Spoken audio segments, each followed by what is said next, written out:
Wenn wir von Gefühlen abgeschnitten sind, dann ist es nur Denken. Ja, Kopf und Herz sind noch nicht verbunden. Trotzdem, wenn wir üben, so zu denken, dass diese heilsamen Gedanken unsere Gewohnheit sind, verändert sich langsam. Sonst das Unheilsame, die dann Zugang zu Emotionen hat, ja, das Wütendsein, das hat Zugang zu Emotionen. Ein Gedanke über jemanden, der wir nicht mögen, der uns verletzt hat, dann kommen Gefühle. Das heißt, da ist es Zugang. Das andere hat noch der Zugang nicht erreicht. Aber durch das immer wieder wiederholen, irgendwann wird sich das durchbohren, durch die Aversionen, die da sind. Ist es Diskrepanz. Wir haben von Gefühl eigentlich, wir wünschen ihm nicht. Und das Denken deswegen, das ist jetzt wie leer, ja, hat nicht die Energie.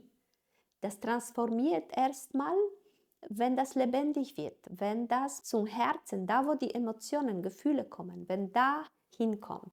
Von Verständnis, von Karma, wird es für uns aus dem Verständnis mehr Motivation, um die Wunden, die wir haben, sich zu kümmern. Weil wir wissen, wenn wir um die Wunde uns nicht kümmern, die wird infektiös und irgendwann bringt sie uns um.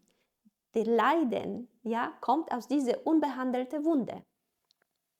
Das heißt, die Weisheit ist es, ich behandle jetzt die Wunde. Es ist nicht, ich muss, weil jemand mir sagt, oder dass ich schuld bin. Nur es ist die Weisheit, die sagt, da ist eine Wunde. Wenn ich nichts tue, das wird nur das Feuer des Schmerzens nur größer. Die Wunde wird sich noch mehr infizieren.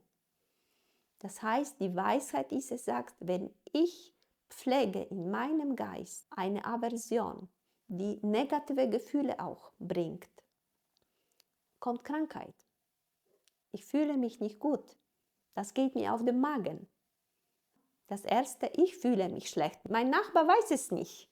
Ich fühle mich mit diesem Gefühl schlecht. Wenn ich ihn sehe, ich möchte ihn nicht sehen, aber wenn ich nach draußen gehe, muss ich immer vorbei bei seinem Haus. Jedes Mal habe ich diese Gefühle. Ich mache das für mich in erster Linie, nicht für den Nachbar. Das ist die Weisheit, die arbeitet. Wenn ich das aufrechterhalte, werde ich isolierter. Ich werde mit Essen vielleicht Glück versuchen zu finden, wenn ich dann mich ablenken möchte. Aber ich merke, ich bin immer unglücklicher und unglücklicher. Das heißt, man denkt darüber nach. Man liest die Suten, reflektiert. Man hört die Weisen.